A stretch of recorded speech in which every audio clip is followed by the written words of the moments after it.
Hi guys, this is Aparajita from evidyarthi.in। उम्मीद है आप सब अच्छे हो and you all are doing great.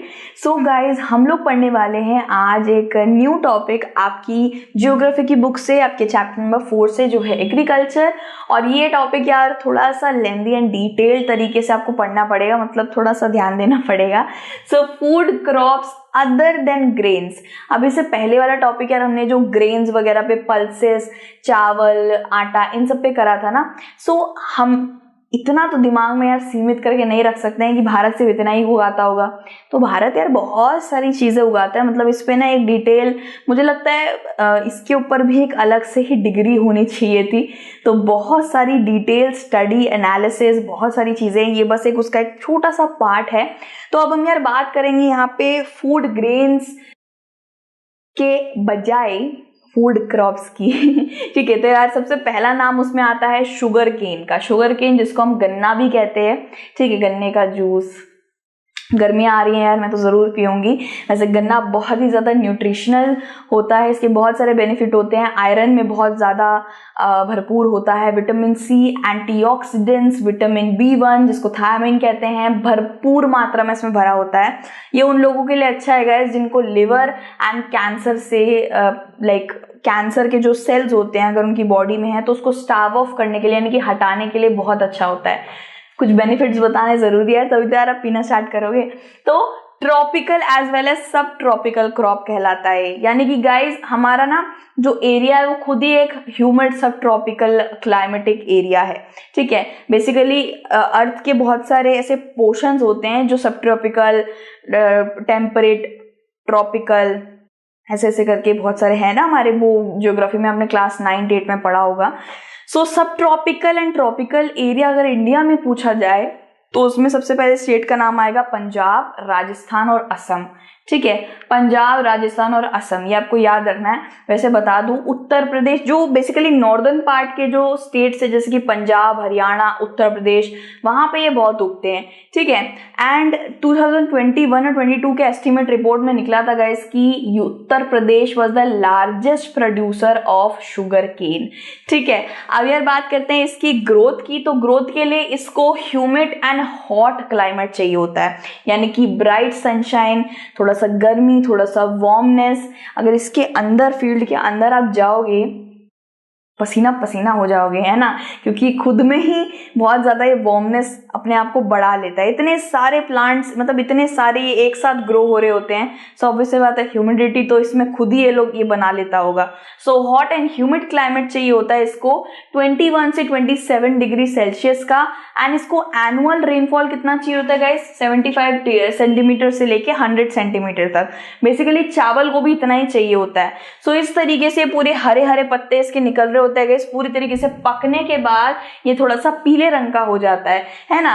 And it can be grown over a variety of soil. ये किसी एक सॉइल पे नहीं उगता है गाइस, एलुवियल, बहुत सारे अलग अलग वेराइटी जो होती हैं, रेड एंड येलो सॉइल, ठीक है, लैटेराइट सॉइल, सब पे उग सकता है ये। जैसे कॉटन सिर्फ और सिर्फ ब्लैक सॉइल मांगता है भाई, उसकी नखरे हैं, तो वैसे ही इसका कुछ नहीं है भाई, ये सब सॉइल्स पे उग सकता है आराम से। It needs manual labour. भाई इसको उगाने से लेकर हार्वेस्ट करने तक इसको इंसानी हाथ चाहिए, यानी कि मैनुअल लेबर चाहिए। इसको उगाने, जब आप सीड डालो से लेकर ऐसे दराती से या खंजर से खोप खोप के काटना भी खुद को ही पड़ता है भाई। मशीन्स बहुत जगहों पे आ गई है गाइस, लेकिन अभी भी पार्ट्स ऑफ नॉर्थ इंडिया के लोग हैं ना, जो पंजाबी हरियाणवी होते हैं, वो लोग अभी भी इसको अपने हाथ से ही काटना प्रेफर करते हैं। ठीक है, कुछ इस तरीके से आप फोटो देख सकते हो, लोग किस तरीके से बंच ऑफ गन्नों को एक साथ बांध के ट्रक ट्रक में लेके जाते हैं। सो इंडिया इसका सेकेंड लार्जेस्ट प्रोड्यूसर है शुगर केन का, आफ्टर ब्राजील। यस, ब्राजील अभी भी फर्स्ट पॉइंट, मतलब फर्स्ट पार्ट जो होता है, टॉप लेवल पे बैठा हुआ है भाई शुगर केन उगाने में। ठीक है, उसके बाद इंडिया आता है गाइस। ये एक चीज पे बहुत ज्यादा प्राउड होता है कि इंडिया ना हर चीज में कहीं पे सेकंड है, कहीं पे थर्ड है, मतलब टॉप 5 में अपनी जगह जरूर बुक कर रखी है इंडिया ने। इट्स लाइक प्राउडी थिंग यार। तो शुगर केन की और बात करी जाए तो शुगर केन के और भी बहुत सारे सोर्स या सब्स्टिट्यूट्स होते हैं गाइस। शुगर केन में हम नेचुरली उसमें पुदीना और पुदीना और जिंजर डाल के उसका जूस पीते हैं, वो तो बढ़िया लगता ही है नेचुरली। साथ साथ इसके बहुत सारे सब्स्टिट्यूट्स भी होते हैं, जैसे कि चीनी, खंडसरी, जैगरी जिसको गुड़ भी बोला जाता है, और मोलासिस। गाइस ये मोलासिस क्या है? मोलेस्ट वर्ड की तरह लग रहा है, लेकिन ये एक सिरप का नाम होता है भाई।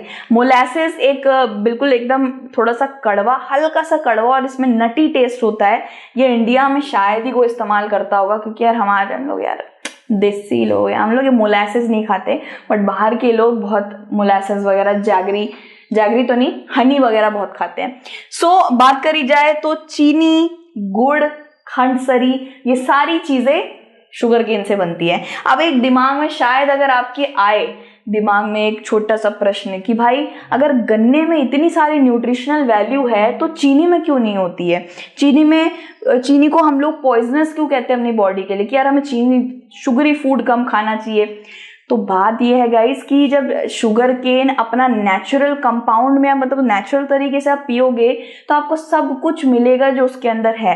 लेकिन चीनी जो होता है वो पूरी तरीके से रिफाइंड होता है, वो इंडस्ट्री में या फैक्ट्री में पूरी तरीके से उसमें सारे बेनिफिट निकाल दिए जाते हैं। उसको इतना रिफाइनरी प्रोसेस से गुजरना पड़ता है जिससे उसके सारे गुणवत्ता खत्म हो जाती है। दैट्स वाई चीनी में कुछ भी नहीं है, ले देकर कुछ भी नहीं है, just it's like a flavouring agent. ये बिल्कुल ऐसी बात है गाइस जैसे कि आटा होता है ना, वीट हमारे लिए कितना अच्छा है, उसमें प्रोटीन है, कार्ब्स है, ऐसे बोलते हैं ना, वीट से ही मैदा भी निकलता है।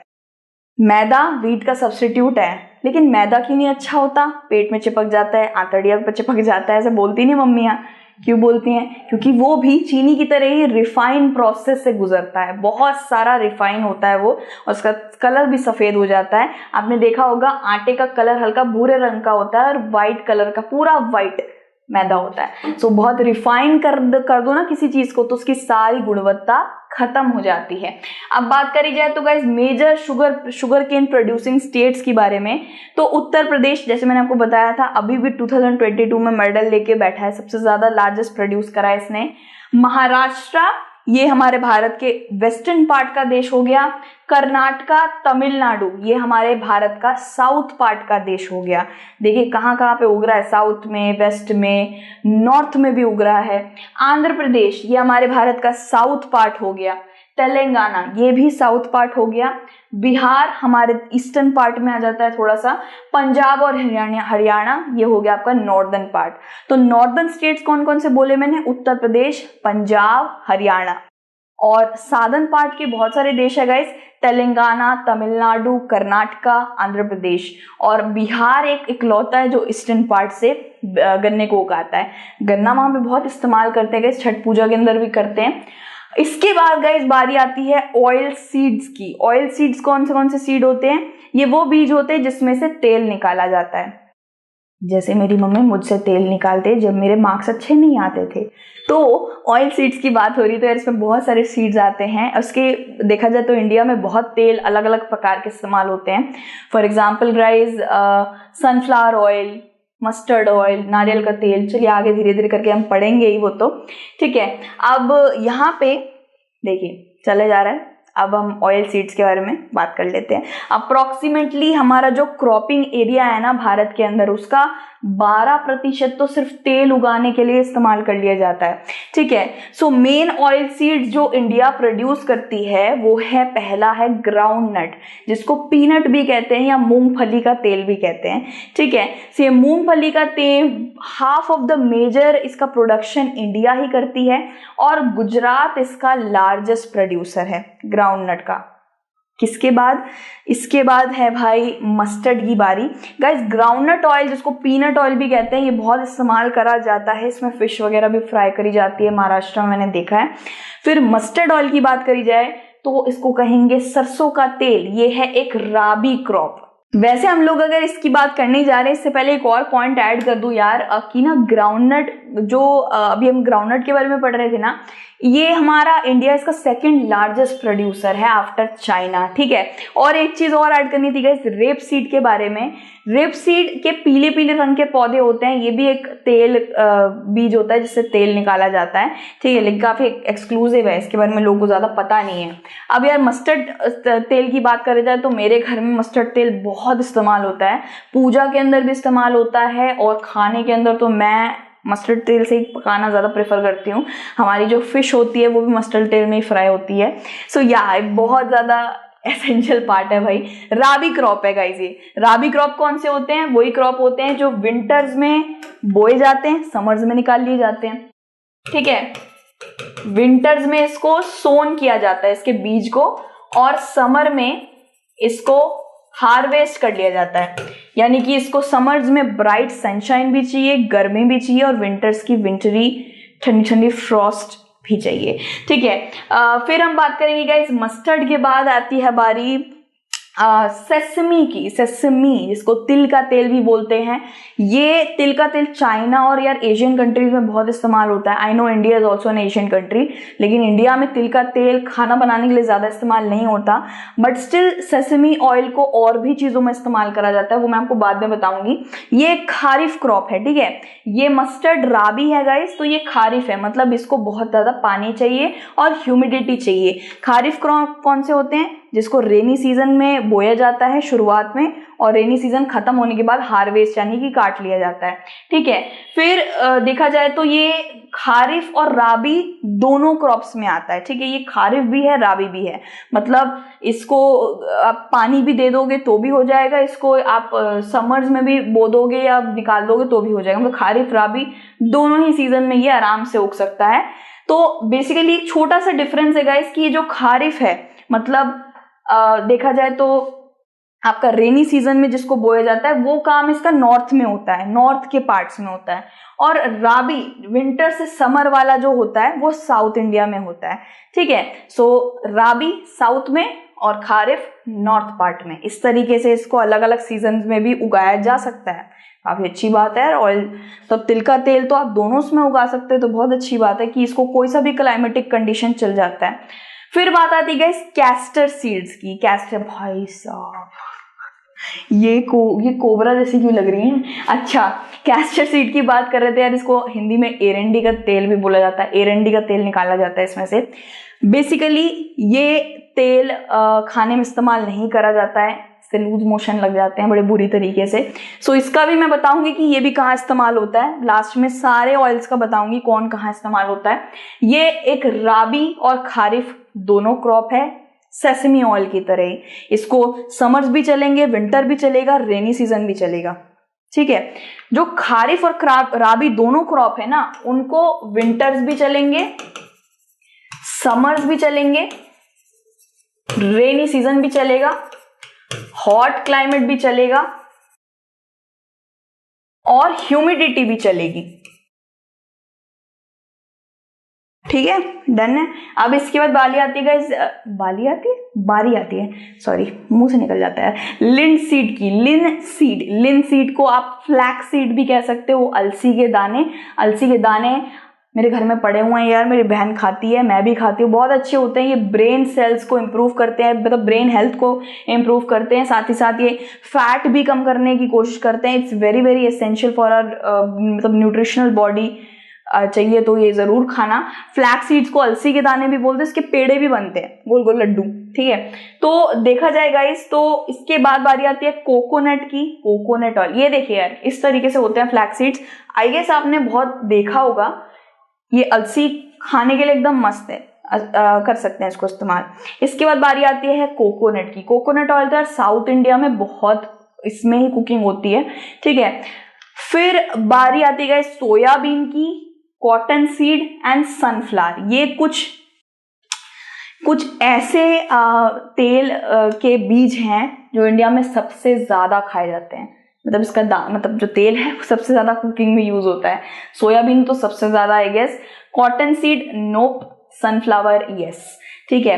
अब मैं आपको बता देती हूँ एट दी एंड कि ये जितने भी तेलों के नाम बताए इनमें से कितने खाने लायक है और कितने कहाँ जाते हैं।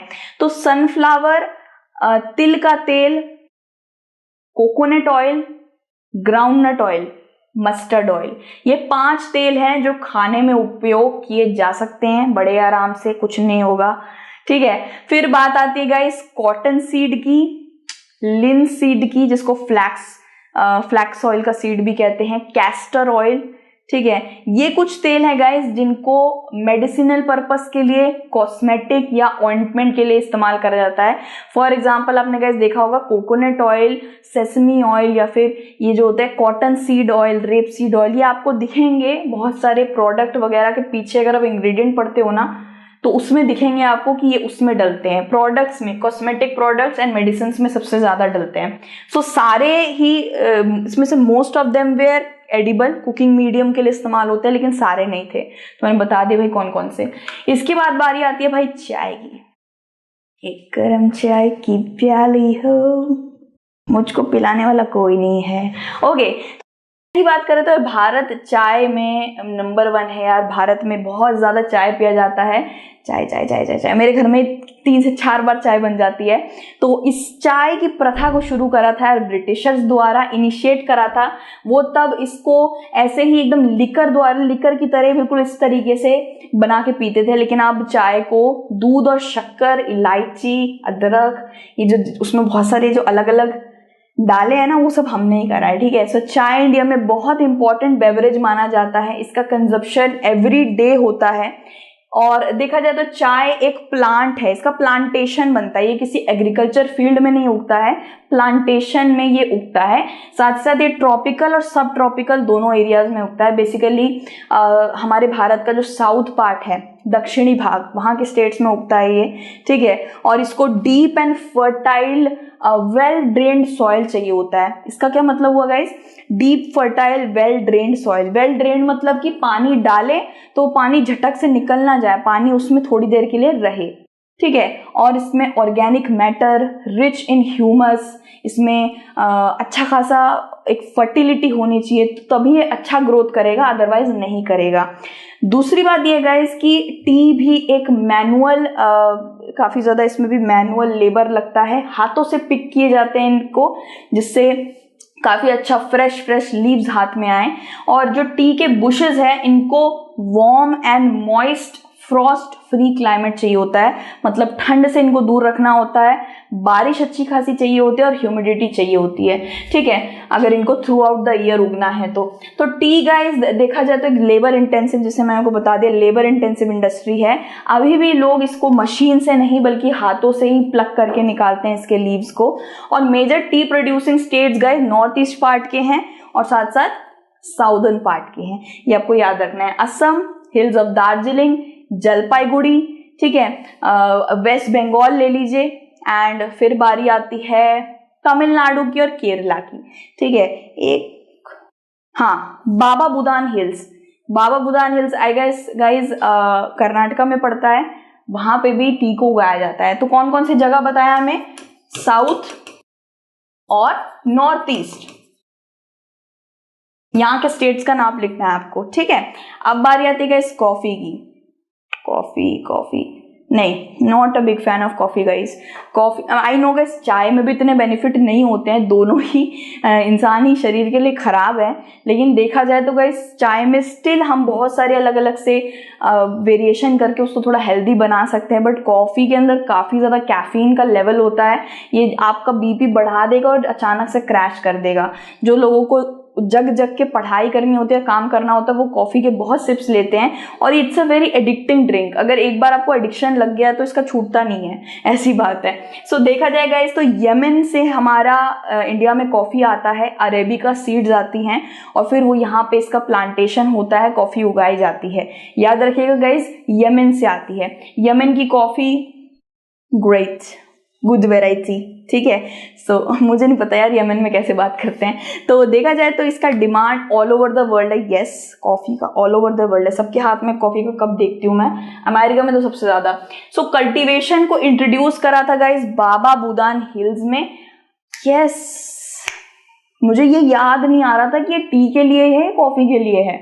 अब याद आया गाइस, बाबा बुदान हिल्स, वही बात है गाइस कि टी और कॉफी दोनों ही साउदर्न पार्ट में उगाए जाते हैं, ठीक है। अब यार ये सच में दिमाग में नहीं आ रहा था, बाबा बुदान हिल्स टी का था कॉफी का था, बेसिकली कॉफी का है। बाबा बुदान हिल्स के अंदर ये मैं ना इसमें शायद जा चुकी हूँ, पता नहीं, आ नहीं रहा था दिमाग में। इधर ही इनिशिएट हुआ था कॉफी का, स्टार्टिंग इधर से ही हुआ था, मतलब यहाँ अभी भी कल्टीवेशन होती है कॉफी की, ठीक है। और ये कर्नाटका में है, आई डोंट नो यार, चिक्कागुड़ी पता नहीं क्या डिस्ट्रिक्ट है कर्नाटका का वहां पे। एंड साथ ही साथ देखिए नीलगिरी कर्नाटका, वो साउथ के पार्ट लिखने हैं आपको, कर्नाटका तमिलनाडु वगैरह, ठीक है। Nilgiri, this is I guess Nilgiri एक फॉरेस्ट का नाम भी है, ठीक है। फिर बात करी जाएगा इस तमिलनाडु, यस तमिलनाडु का भी नाम आ गया। तो कॉफी, ठीक है, और टी, ये दोनों ही साउथ के स्टेट्स में आपको मिल जाएंगे, एकदम डैम श्योर, दोनों ही कर्नाटका एंड तमिलनाडु दोनों में मिल जाएंगे। बस एक छोटा सा डिफरेंस है गाइस टी में, दैट ये आपको Assam, Darjeeling, basically eastern part में भी इसकी होती है सबसे ज्यादा। ग्रीन टी असम में बहुत उगाया जाता है, ठीक है। अब इंडिया देखा जाए तो India is a well producer of tropical as well as temperate fruits. अब बात हो रही है गाइस हॉर्टिकल्चर क्रॉप्स की, हॉर्टिकल्चर यानी कि प्रोडक्शन और cultivation of fruits and vegetable, ठीक है। या फ्रूट्स एंड वेजिटेबल को कैसे छोड़ सकते हैं, ये तो बहुत ज्यादा उगाया जाता है भारत में, ठीक है, रंग बिरंगे इतने बढ़िया बढ़िया तरीके से। अब जैसे यहाँ पे देखो यार, मटर, कॉलीफ्लावर, अनियन ले लीजिए, ठीक है, मुझे गोभी बहुत पसंद है भाई, अनियन, कैबेज, टोमेटो, ठीक है, ब्रिंजल यानी कि गोभी, गोभी के और नाम बताती हूँ, एग प्लांट एंड ऑबरजीन, ठीक है। सो पोटैटो हो गया, टोमेटो, ब्रिंजल, टमाटर, गोभी, सब कुछ जो भी अभी हम लोग ठंडियों में इसकी सब्जी बनाई है ना आंटी ने बहुत बार, आई गेस आंटी ने बहुत सारी सब्जियां बना के दी है तुम्हें, तो हॉर्टिकल्चर क्रॉप्स में आते हैं गाइस, ये सब हमारे इंडिया में एक्सटेंसिव बहुत ज्यादा वैरायटी में उगते हैं। फिर फ्रूट्स की बात करी जाए तो यार मैंगो तो यार हमारे इंडिया का महाराजा है, बिल्कुल नेशनल फ्रूट, यस। तो मैंगोज हमें महाराष्ट्र, आंध्र प्रदेश, तेलंगाना, आपने सुने होगा लंगड़ा, चौसा, इसके बहुत सी वेराइटीज भी होते हैं, मेरे पापा को बहुत पता है इसके बारे में। उत्तर प्रदेश के गुआवास बहुत अच्छे होते हैं, बहुत बड़े बड़े मीठे गुआवा होते हैं उत्तर प्रदेश के। ऑरेंजेस नागपुर के भाई बहुत मीठे होते हैं। फिर गाइज बात करी जाए तो चेरापूंजी जो मेघालय में है, यहाँ के केले, केरला के भी केले बहुत मशहूर है। और मिजोरम, महाराष्ट्र एंड तमिलनाडु से भी हमको केले मिलते हैं, बेसिकली साउदर्न स्टेट से केले जरूर मिलते हैं। फिर लीची और गुआवा की बात करी जाए तो देखो बताया ना मैंने, उत्तर प्रदेश में मिलता है और बिहार में भी मिलता है। फिर पाइनएप्पल आपको मेघालय में बहुत मिलेगा, ठीक है। मेघालय के अंदर पाइनएप्पल का एक plant, you know guys, pineapple एक प्लांट से एक ही उगता है ना, तभी तो महंगा होता है। तो देखा जाए तो ग्रेप्स हमको मिलते हैं आंध्र प्रदेश से, तेलंगाना से एंड महाराष्ट्र से, ठीक है। एंड तेलंगाना, महाराष्ट्र, आंध्र प्रदेश, बेसिकली यहाँ से मैंगोज भी मिलते हैं। Apple, peas and apricot and walnut, ये होगा जम्मू कश्मीर का पक्का। एप्पल, पेयर्स, ठीक है, पीज बोल दिया गलती से यार, एप्रिकॉट एंड वॉलनट, ये आपका जम्मू कश्मीर होगा, यस। क्योंकि मेरे जीजू है ना, उनके पापा जम्मू कश्मीर से बहुत सारे वॉलनट लाए थे और इतने सस्ते में आपको बता नहीं सकती। हिमाचल प्रदेश, यस, जो पहाड़ी जगहों पे होते हैं वहाँ पे वॉलनट की खेती बहुत अच्छी होती है, ठीक है। सो ये थे हमारे हॉर्टिकल्चर क्रॉप्स यानी कि फ्रूट एंड वेजिटेबल्स के, ओके। मैंने बोला था डिटेल्ड है पूरे तरीके से, तो थोड़ा सा टाइम लगेगा। अच्छे से एक बार आप इसको रीड आउट कर लेना, दिमाग में छप जाएगा, बहुत इजी है। फिर इसके बाद वाला टॉपिक है नॉन फूड क्रॉप्स, ऐसे क्रॉप्स जो खाए नहीं जा सकते, उगाते हैं इस्तेमाल के लिए, जैसे कि कपड़े वाले क्रॉप्स, वो हम पढ़ेंगे दूसरी वीडियो में। टिल देन आप अपना ध्यान रखिए and thank you guys so much for watching, okay. हम भी जाके बैठते हैं आराम से, पानी वानी पीते हैं, आप भी पीजिए। टिल देन अपना ध्यान रखिए। गॉड ब्लेस एवरीवन एंड जय हिंद, बाय बाय।